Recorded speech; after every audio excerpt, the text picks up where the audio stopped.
Jadi saya waktu itu disuruh sama mentor saya menyamar menjadi tanda kutip Tukang perempuan parkir. malam. Perempuan malam? Iya, jadi saya pernah loh jadi perempuan malam. Hari ini mau ngajak Sobat Bang Alek jalan-jalan. Kita naik mobil merah Brio Satya.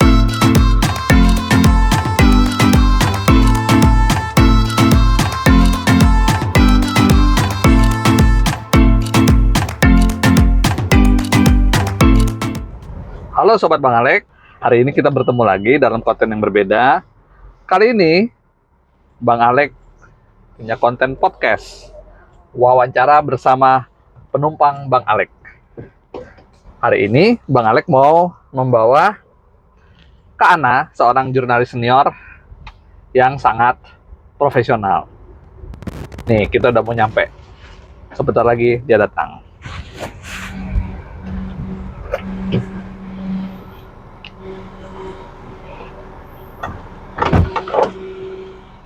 Halo Kak Ana, apa kabar? Halo Bang Alek. Baik, sebentar ya. Oke. Jangan lupa safety beltnya dipakai. Halo Kak Ana, apa kabar? Baik, baik Bang Alek, gimana? Sehat? Sehat selalu dan selalu mengaspal. Salam satu aspal. Salam satu aspal. Nah, Sobat Bang Alek tuh mau perkenalkan. Ini namanya Kak Ana. Kak Ana ini adalah seorang jurnalis senior. Nggak usah pakai senior Bang. Kesannya kayak udah tuir banget. Saya kan masih 25. Oh gitu ya? Iya. Ya.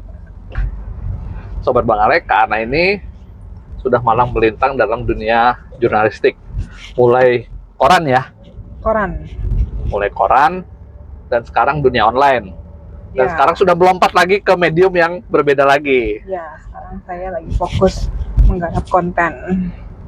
Wah, tapi kita simpen dulu ya. Nah, sekarang Bang Alek mau nanya nih. Nah, Bang Alek penasaran nih, kenapa Kak Ana itu berniat menjadi jurnalis? Ceritanya gimana sih kok bisa kecemplung dalam dunia jurnalistik? Nah, itu dia. Di keluarga saya tuh kebetulan kita tidak ada yang jadi jurnalis ataupun wartawan ya. Cuman dulu saya itu pernah nonton waktu itu kalau nggak salah masih Liputan 6, SCTV, saya lupa ya. Saya kebetulan sangat dulu ngefans sama Rosiana Silalahi. Dia waktu itu jadi pembaca berita SCTV ya? SCTV ya. Iya. Orang Batak kan, perempuan Batak kan, kebetulan juga saya Batak ya. Terus saya ngelihat, terus dalam hati saya mengucap kalau aduh, saya pengen nih jadi wartawan. Nah, dari situlah saya ngambil jurusannya komunikasi dengan tujuan untuk jadi wartawan. Emang dari kuliah tuh udah membulatkan tekad untuk jadi wartawan, kecemplung akhirnya jadi wartawan gitu Bang Alek. Oh, gitu ya. Nah, waktu kuliah ngambil jurusannya apa? Saya komunikasi, karena kan waktu itu komunikasi masih jarang ya. Kalau nggak salah waktu itu cuma ada di UI, di mana lagi ya. Pokoknya waktu itu saya di UI nggak keterima lah. Terus saya coba waktu itu ada di UKI ya, Universitas Kristen Indonesia di Salemba, itu ada jurusan komunikasi, ada ilmu komunikasi. Jadi saya S1 ilmu komunikasi di UKI. Nah, terus begitu lulus langsung jadi presenter? Lulus, saya ngelamar, terus, nah saya langsung naruh lamaran tuh waktu itu ke SCTV ya. Cuman waktu itu karena fresh graduate tuh belum boleh karena ada ketentuan harus sudah pernah bekerja di koran untuk bisa menjadi pembawa berita. Makanya waktu itu saya akhirnya ngelamar, saya kirim lamaran ke beberapa koran. Terus pertama koran yang waktu itu manggil saya itu ada namanya Harian Jakarta. Oke, Harian Jakarta. Pernah dengar ya? Iya, tapi itu udah tutup ya sekarang. Terus dari situ keasikan nulis, terus ternyata jadi wartawan lebih seru, lebih banyak tantangan. Terus akhirnya saya melompat, waktu itu tutup ya Harian Jakarta. Terus saya sambil nyari kerja lagi, saya waktu itu lompat jadi store manager Dunkin Donat. Jadi saya berjualan donat Bang. Wow, berarti dari wartawan jadi apa ya istilah kerennya dan store regional. manager. Ya, saya memegang satu store Dunkin di Klender. Nggak nyampe setahun saya lupa ya. Pokoknya waktu itu tiba-tiba Suara Pembaruan manggil saya. Jadi tuh dulu saya sering banget lewat cawang Suara Pembaruan ya. Kan ada tuh pelangnya Suara Pembaruan. Jalan gitu. Dewi Sartika ya. Ya, Dewi Sartika. Terus saya ngebatin lagi nih, lagi-lagi saya ngebatin nih, kerja di sini gimana ya? Kan kalau nggak salah koran Kristen ya, Suara Pembaruan itu ya. Koran sore, koran Kristen. Terus saya berpikir, aduh saya pengen banget deh dalam hati gitu ya ngomong, aduh Tuhan saya pengen banget ya kerja di koran Suara Pembaruan. Mungkin doa saya didengar, jadi saya waktu itu dipanggil wawancara, tes, akhirnya masuklah di Suara Pembaruan. Engkaulah sumber informasiku, Suara Pembaruan. Suara Pembaruan, tiada hari tanpa pembaruan. Sebetulnya Bang Alek penasaran nih, untuk jadi wartawan itu ditesnya apa aja tuh? Wah, saya sih seumur hidup gak bakalan pernah lupa ya. Masuk Suara Pembaruan itu sangat fenomenal. Oh ya? Ya, betul. Tidak gampang di saat itu bisa menyandang status wartawan Suara Pembaruan ya. Gimana? Jadi tuh saya harus melalui 3 reportase khusus. Namanya itu investigasi. Oh, maksudnya itu dalam rangka pelatihan? Ya, saya pelatihan dulu. Dilatih apa aja dulu? Dulu disuruh nulis, disuruh bikin berita, disuruh dilepas di lapangan gitu ya. Jadi kayak di kelas gitu ya, kayak kursus gitu. Masuk kelas dulu ada. Oh, nggak langsung jadi wartawan ya? Enggak. Jadi waktu itu saya punya 3 mentor tuh. 3 apa 4 saya lupa ya. Sabar Sabarudin, almarhum Pandapotan, Bang Dapot, Agus Baharudin, Sabar Subekti, Agus Baharudin. Satu lagi Bang Edwin Karwal. Nah, itu udah 4 mentor saya tuh. Tapi saya tuh paling gembleng sama 2 orang. Bang Dapot almarhum sama Bang Agus. Agus Baharudin tadi ya. Agus Baharudin. Atau apa Pandapotan Simorangkir ya? Simorangkir apa Situmorang saya lupa ya. Simorangkir ya. Simorangkir, Pandapotan Simorangkir. Terus gimana? Saya di situ di lantai 6 ya. Lantai 6 atau 11 ya, saya lupa ya. Lantai 6. Lantai 6 ya. Pembaruan, ada beberapa sama teman-teman saya. Jadi kami itu dimasukin kelas, diajarin segala macam, bikin berita dan segala macam, dan tibalah untuk ke lapangan. Saya itu dimasukin tim investigasi. Jadi mereka bikin tim investigasi ganti-gantian kecuali saya tetap masuk di tim itu sampai 3 kali. Jadi saya investigasi pertama saya itu adalah menelusuri rel kereta diesel Bogor Sukabumi yang sudah tidak beroperasi saat itu. Oh, saat itu tidak beroperasi. Nah, Sobat Bang Alek, kalau kamu sekarang di Bogor, itu rel udah beroperasi. Itu berangkatnya dari Bogor ke Sukabumi dan pulang pergi pagi sore. Jadi, nah ini Kak Ana itu justru melakukan investigasi waktu dulu rel ini belum dioperasikan lagi ya. Belum sempat berhenti. Udah mati suri lah sejak zaman Belanda dulu. Sempat berhenti. Jadi saya sama 3 orang teman saya, sama 2 orang, jadi saya bertiga menelusuri, mencari tahu kenapa sampai rel itu tidak beroperasi lagi. Ya itu 2 hari kalau nggak salah. Jadi kami dikasih uang transport sama mentor kami untuk kami pergi di situ. Pokoknya semua itu yang pertama investigasi. Yang kedua udah selesai bikin beritanya, masih disuruh lagi tes investigasi yang kedua, mencari tahu kehidupan hiburan malam di Jakarta. Nah, makanya kenapa saya bilang menjadi wartawan di Suara Pembaruan zaman waktu saya itu susah, karena saya harus melalui berbagai tes. Ya, betul. Jadi saya waktu itu disuruh investigasi hiburan malam, mencari tahu pendapatan PAD, pendapatan daerah ya, Jakarta terkait hiburan malam. Jadi saya dibagi 2 tim, berdua kami, saya kebagian ke salah satu klub malam di daerah Mangga Besar. Nggak perlu sebutin nama klubnya ya. Iya, tapi sobat Bang Alek, terutama yang driver pasti sering ya ke daerah sana ya. Ya, jadi saya waktu itu disuruh sama mentor saya menyamar menjadi tanda kutip Tukang perempuan parkir. malam. Perempuan malam? Iya, jadi saya pernah loh jadi perempuan malam. Buset, nggak tanggung-tanggung ya? Jadi kalau perempuan malam yang dipapap gitu loh, jadi saya dandan menor, terus saya berpura-pura merokok. Oh. Itu saya jam 1 pagi atau jam 2 pagi deh. Saya ke situ dengan kepolosan, jadi udah. Emang saya nekat sih orangnya Bang Alek, jadi ya udah saya jalanin karena emang saya waktu itu bertekad pengen jadi wartawan gitu. Jadi saya coba tuh, karena waktu saya berdua sama teman saya yang cowok, dia yang mencari tahu berapa sih harga tanda kutip obat-obatan ya di situ. Nah saya mencari tahu berapa sih harga booking Tarifnya ya? ya. Jadi kalau zaman sekarang tuh ngomongnya apa? Open BO ya? Iya. Gitu. Kalau zaman dulu mesti on the spot ya, nggak bisa Instagram, nggak bisa online. Jadi saya di situ, ternyata harga saya tinggi loh Bang Alek. Oh ya? Wah. Itu berarti tahun 2007 berapa tuh? Saya waktu itu dapatnya 2 lah. Ya, dua digit sih, 2 di. Oh ya? Enggak, maksudnya di saat itu katanya harga segitu tuh mahal. Oh, waktu itu jadi Kak Ana tuh udah ditawar tuh sama om-om ya? Udah. Oh. Saya dideketin, saya lagi berdiri tuh sambil merokok.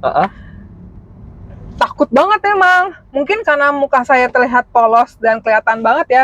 Iya, grogi ya? Iya, kayak ada anak baru nih gitu kan. Nah, datanglah satu om-om. Omnya cakep kok sih, masih inget ya. Omnya cakep, agak-agak cepak gitu rambutnya, terus dia nanya, baru ya gitu. Terus saya bilang ya om gitu. Terus dia ngomong, berarti belum pernah sama sekali ya? Terus saya bilang ya om, saya baru banget, saya baru hari ini gitu. Terus dia bilang saya beliin minum ya. Terus saya inget banget tuh pesan mentor saya, kalau dibeliin minum, ditawarin apapun, harus dibuka di depan mata kamu. Misalnya saya dikasih minum buat aqua. Dibuka itu aquanya di depan mata saya. Terus saya bilang ya om, boleh om gitu kan. Terus omnya beliin saya minum. Terus ya biasa lah ya kita saat itu lebih mengedepankan tekad, gue harus di sini gue kerja, di sini gue nyari pengalaman. Jadi rasa takut, rasa apa ya udahlah ya, pokoknya Tuhan sertai saya lah ya. Itu udah saya dipegang gitu kan, dirangkul, di pinggangnya dirangkul, bagian belakangnya di raba-raba. Makanya dia bisa ngomong harganya mahal nih, karena tanda kutip masih anak baru. Oh. Jadi istilahnya apa sih namanya, anak baru lah. Oh, jadi teman-teman ya, kalau jadi karyawan yang udah pengalaman itu gajinya tinggi. Nah, kalau perempuan malam ternyata yang masih baru malah tinggi ya. Kebalikannya ya, itu intermezzo. Lanjut. Ya udah, terus omnya ngomong mau nggak? Ternyata di atas pub itu, hiburan malam di atas pub malam itu ada kamar. Oh. Ada kamar yang disewakan untuk si om-om yang mau ngamar tidur sama si perempuan ini. Nah, si om ini ngajak saya, mau nggak? Ada di atas kamar langsung hari ini, langsung malam ini. Terus saya bilang, karena saya sudah tahu harganya ya. Berapa harganya? Waktu itu saya 2 juta.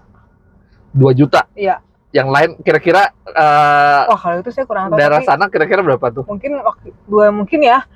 Kalau ada yang nonton gitu yang sering gitu ya, tahu mungkin ternyata 2 juta mahal ya gitu kan. Tahun 2007 termasuk 2007 mahal lah ya. Iya, mungkin ya. Situ. Terus saya ngomong sama om itu, saya nyari selamat dong ya, saya juga nggak mau ya langsung ke kamar gitu, enggak. Jadi saya nyari selamat, saya bilang, om saya kebelet pipis, saya mau pipis dulu om. Terus kata dia, oh ya boleh, itu kamar mandinya di sebelah sana. terus saya lari ke situ ya, masuk kamar mandi, Ah. terus saya jalan jongkok dari kamar mandi ke bukan jalan jongkok, entah saya pokoknya Mindik-mindik lah gitu ya. pokoknya saya pakai dengkul lah, pokoknya saya nggak mau, karena kan kebetulan saya tinggi ya, jadi kalau saya keluar begitu kan kelihatan tuh, jadi saya jalan jongkok pakai dengkul gitu terus saya menuju pintu keluar. Sampai parkiran, saya telepon teman saya yang cowok yang bertugas mencari tahu harga obat-obatan di situ. Saya bilang, gue udah dapet nih harganya, ayo kabur gitu. Terus dia nanya berapa, segini tinggi juga ya harga lo, katanya gitu. Terus kata dia, lu di mana sekarang? Gue udah di parkiran, kenapa nggak lanjut? Bercanda lah kita kan temannya. Terus aku bilang, ayo buruan. Nah, tapi teman saya agak nanggung karena lagi nanya harga obat di situ.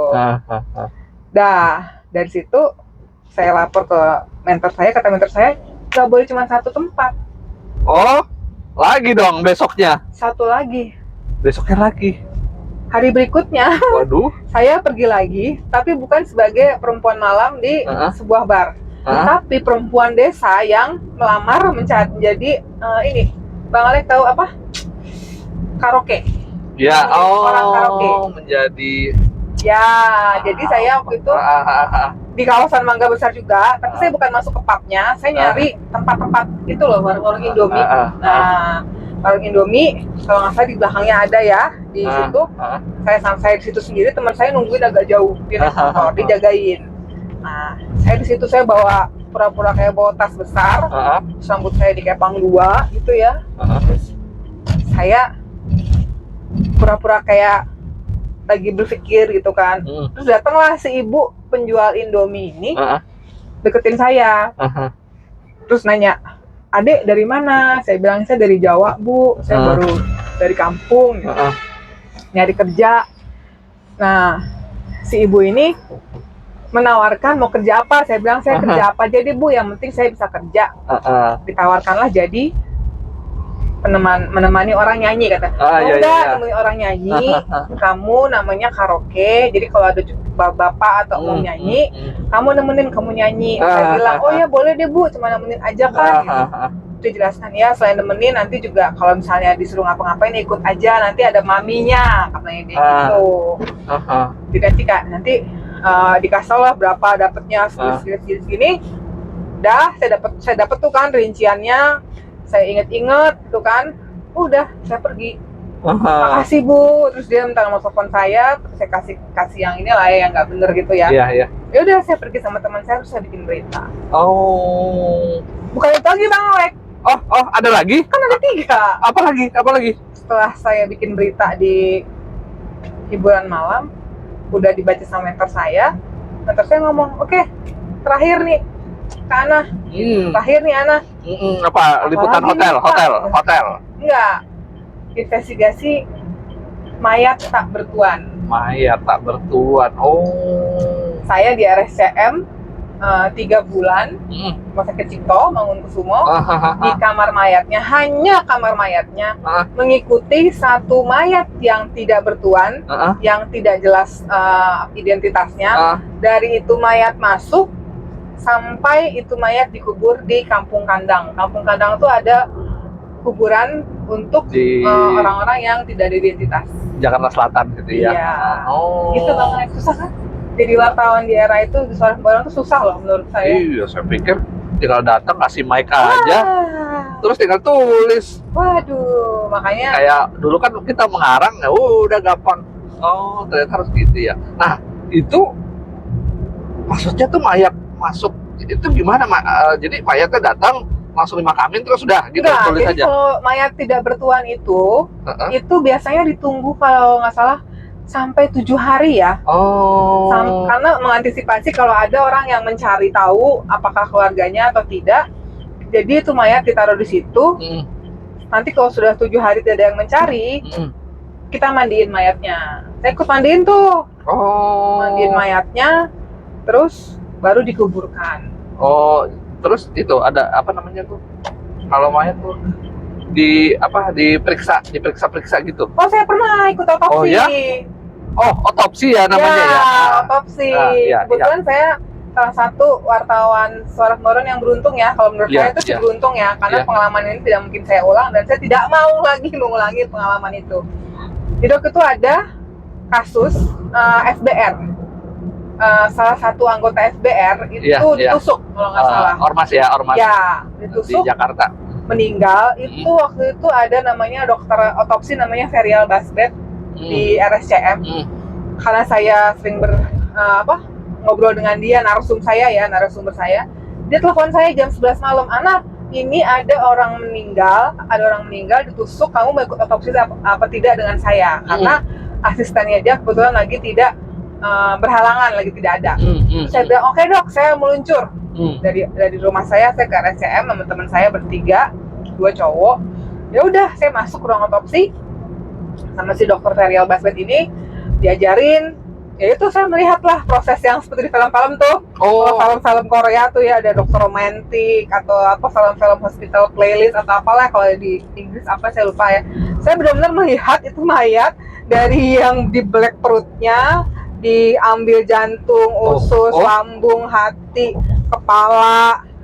Oh, jadi diambil semua tuh organ dalamnya tuh? Iya, kan untuk mencari tahu apa yang menyebabkan dia meninggal. Jadi tuh dia ternyata ditusuk di bagian jantung oleh pisau apa tuh, terlihat ternyata Bang Alek. Oh, jadi biar dokter forensiknya memastikan apakah benar-benar dia meninggalnya karena ditusuk, tusuk pisau. Kan atau kata diracun, orang ditusuk tuh. Iya, betul. Memastikan bahwa dia benar-benar ditusuk gitu ya. Betul. Iya. Jadi saya melihat tuh, sampai si dokternya bercanda, "Wah, ini orang harus makan Indomie nih, karena di lambungnya ada sisa makanan." Oh, ketahuan ya dia makan apa aja. Iya. Nah, ternyata otak kita pun itu besar kecil, otak kanan dan otak kiri itu berbeda loh Bang Alek.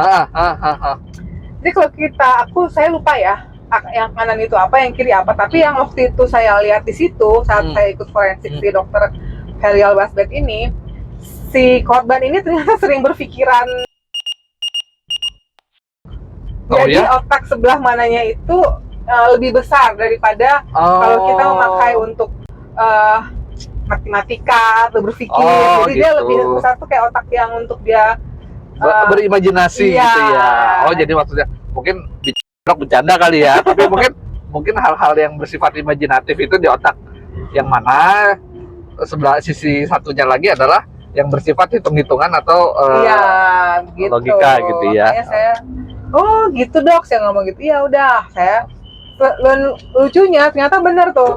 Untuk dokter-dokter itu habis otopsi, habis apa operasi, mungkin mereka lapar ya. Jadi saya tuh selesai jam 2 pagi, saya inget banget. Setelah dari situ dokter Ferial Basbet dia ngomong, "Oke, nah selesai kita makan Indomie lah." Saya udah mau muntah ya. Apalagi ngeliat Indomie yang dari perut korban ya. Iya, saya bilang, "Makasih deh dok, saya pulang aja." Nah, terus dokter Ferial Basbet, "Ya kamu belum besok jadi dokter." Ya, saya bukan jadi dokter ya dok, saya pengen jadi wartawan. Iya. Gitu Bang Wah, menarik Alek. sekali ya. Itu masih magang ya? Iya, saya masih Pelatihan tuh ya. Nah, setelah di lapangan gimana tuh? Liputannya kemana aja? Wah, saya liputan waktu itu udah kemana ya? Saya pernah investigasi juga. Kalau masih inget tuh kompor 3 kilo waktu itu, saya di kompor LPG 3 kilogram itu ya? Saya ke Tanjung Priuk lah, saya itu ke situ terus investigasi soal masa-masanya itu yang peralihan dari kompor minyak tanah ke gas 3 kilo. Karena dulu Sobat Bang Alek waktu peralihan dari kompor minyak tanah ke gas 3 kilo itu kan pengadaan banyak tuh ya, tabung-tabung melon itu tuh yang 3 kilo. Betul. Iya. Saya taruh di situ. Saya waktu itu di Metropolitan pernah, tapi saya agak lama di ekonomi ya, agak lama di ekonomi. Saya bagian yang itu perindustrian, perdagangan. Jadi saya ke pasar-pasar nyari harga cabai, terus harga minyak gitu kan. Waktu itu juga sempat saya disuruh bikin tulisan panjang soal waktu itu rame lagi banyak pasar retail modern, jadi banyak pertumbuhan kayak sekarang kita kan udah ngelihat ya berapa tikungan ada Alfamaret, berapa tikungan ada Indomaret. Masa itu lagi baru mulai karena banyak itu, ya. Dulu di masa itu mematikan pedagang tradisional, kecil, warung-warung kecil. Ya. Karena kan yang mereka jual mirip dengan yang warung-warung kecil itu jual. Jadi masa itu saya investigasi itu. Terus ya sudah, dari situ saya Pernah juga liputan di, ya akhirnya saya terakhir itu megang lifestyle, konser, musik. Oh, ketemu artis-artis dong. Iya, ketemu artis, fashion show, Oh. konser-konser musik. Oh. Itu tuh. Makanya yang diidam-idamkan sama orang biasa kalau jadi wartawan bisa nonton konser gratis. Iya, tapi kan kalau kalian nonton ya, kalau kami wartawan nonton habis itu bikin beritanya. Nah, itu yang menjadi tantangan. Dan harus wawancara artisnya ya. Iya, Oh. udah saat udah euforia habis nonton, tapi kalau tetap mikir abis ini bikin beritanya seperti apa ya, gitu. Belum ngejar-ngejar artisnya, belum lagi besok paginya mesti malam itu bikin berita. Besok paginya udah harus on lagi. Iya. Udah berita yang baru lagi ya. Iya, Bang Alek. Nah itu kan koran ya. Katanya koran kan udah makin susah nih. Udah redup ya. Udah redup. Udah redup masa korannya. Apa pernah itu online? Pernah saya waktu itu di berita1.com. Oke. Terus terakhir ini saya di iNews ID, grupnya MNC. Oke, iNews ya. Banyak berita-berita heboh ya di situ ya, iNews ya. Bukan main. Pernah bikin berita apa aja yang bikin heboh? Apa ya? Saya karena berdasarkan pengalaman di situ jadi wartawan koran juga ya Syahrini. Iya. Sucita Luna. Jadi saya follow mereka, terus saya bikin berita-berita tapi yang saya tetap nyari data ya, karena walaupun kita di online tetap kita harus verifikasi data. Oke.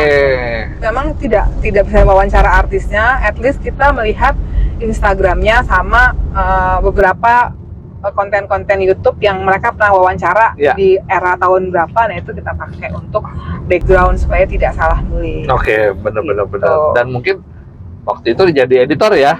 Ya, saya editor dari iNews ID. Jadi bisa minta itu dong, reporter lapangan untuk gali data lagi ya waktu itu ya? Nah, bedanya dengan koran dengan online itu, reporter online itu tidak seperti reporter koran ya. Iya. Jadi mereka tuh hanya menulis dasar-dasarnya saja. Nah, kita sebagai editor itu yang harus memperdalam beritanya. Jadi saat si reporter ada kasus apa, dia akan nulis peristiwa itu saja, tapi backgroundnya itu biasanya tidak lengkap. Jadi kami sebagai editor yang di dalam kantor itu yang harus menggali. Gitu Misalnya ya. kayak siapa gitu ya, meninggal atau siapa, Ahmad Joni ketangkep narkoba gitu kan. Itu kan reporter akan nulis Ahmad Joni tertangkap narkoba. Oh iya. Tapi kan kita sebagai editor kita harus cari tahu dia sudah berapa kali sih tertangkap narkoba. Kan nggak cuma sekali itu aja ya. Iya. Gitu. Jadi kita harus memberikan informasi itu, memperkaya ya. Informasi itu dalam berita yang kita harus cari sendiri. Karena kalau kita tuntut untuk reporter mencari, karena reporter online itu kan beda dengan reporter koran ya. Mereka harus kecepatan. Jadi mereka main cepet, jadi tidak bisa terlalu dalam menggali. Nah, tugas editor untuk memperkaya kayak gitu, Bang Alek. Nah setelah itu, yang Bang Alek dengar sekarang udah lompat lagi nih. Iya dong, kita kan manusia harus selalu menuju perubahan yang lebih baik ya, kalau kata Renat Kasali ya. Iya. Jadi saya mencoba lagi pengalaman baru. Sekarang saya bikin konten. Konten apa tuh? Saya bikin konten edukasi curhat cerita tentang anabul, anjing-anjing. Oke, anak kaki 4 ya. Iya. Jadi kami sekarang ada tim bertiga. Nah, kami konten ke situ ngomongin soal edukasi hewan, pengalaman punya peliharaan anjing. Nah, itu sekarang saya ke situ, Bang Alek. Nah, ini menarik nih. Karena itu udah mulai dari koran, mulai dari online, dan sekarang jadi konten kreator nih ceritanya. Nah, sekarang teman-teman kita yang masih muda kan kuliahnya jurnalistik tuh. Ya. Ada gunanya nggak sih kuliah jurnalistik kalau sejaman sekarang? Kira-kira manfaatnya apa ya buat ke depan? Kan koran udah mulai jarang nih, udah susah. Ke jurnalistik mungkin lebih kita ngomongin ilmu komunikasi ya. Oke. Ya kan? Ilmu komunikasi itu mau sampai kapanpun sebenarnya masih akan tetap berguna ya kalau menurut saya pribadi ya. Karena ilmu komunikasi itu tidak harus melulu menjadi wartawan atau jurnalis atau broadcast. Komunikasi itu bisa dipakai untuk apapun juga. Either itu kalian komunikasi dengan orang lain Oke. atau kalian bikin brand sendiri itu kan juga perlu komunikasi. Yo, ya. Jadi nggak harus ujung-ujungnya pengen jadi wartawan atau pengen jadi presenter berita, nggak perlu begitu gitu loh. Kalian bisa bikin sendiri konten, itu kan juga butuh komunikasi karena kadang ada orang yang dia kreatif, dia pintar, dia cerdas dalam hal akademik, tapi untuk mengungkapkan apa yang dia inginkan itu agak sulit. Jadi komunikasi itu bedakan komunikasi dengan mengobrol. Nah, kalau komunikasi itu agar apa yang kita sampaikan itu orang lain mengerti. Nah, itu kan ada tekniknya dalam ilmu komunikasi. Nah, itu yang dipelajarin sih biasanya di zaman saya kuliah saya mempelajari itu. Jadi agar orang lain mengerti, sebagai saya jurnalis supaya pembaca saya mengerti apa yang saya tulis, nah otomatis saya harus memiliki teknik bercerita itu. Jadi tidak masalah sekarang era media sudah redup, yang penting ilmu komunikasi itu bisa dipakai untuk apapun juga. Oh gitu ya. Jadi sobat Bang Alek ya. Jadi buat sobat Bang Alek yang sekarang masih kuliah di Fakultas Ilmu Komunikasi maupun jurnalistik ya, harus tetap semangat karena ilmu jurnalistik dan komunikasi itu selalu dibutuhkan. Akan terpakai. Betul. Selalu dibutuhkan ke masa depan ya. Betul sekali. Iya, kalau gitu. Wah, ini menarik sekali pembicaraan hari ini, tapi Kak Ana udah deket nih tujuannya. Jadi saya udah mau turun di stasiun nih. Iya, jadi buat sobat Bang Alek, jangan lupa ikuti terus YouTube channel Bang Alek Driver. Ya, betul. Ada podcastnya, ada kehidupan taksi online, dan juga bagaimana melihat produk-produk baru yang berguna buat kita semua. Jadi jangan lupa klik subscribe, like, dan komen ya. Ya, YouTube Bang Alek Driver. Oh ya, satu lagi. YouTube channelnya Kak Ana apa tuh yang baru? Ada, namanya Dogi Lu. Dogi Lu. Saya numpang promo nih Bang Iya. Alek. Jangan lupa sobat Bang Alek juga tonton Dogi Lu, podcast Dogi Lu. Subscribe, like, dan komen. Di YouTube, Instagram, Dogi Lu. Dogi Lu. Baik kalau gitu. Oke, sampai ketemu lagi sobat Bang Alek. Dadah.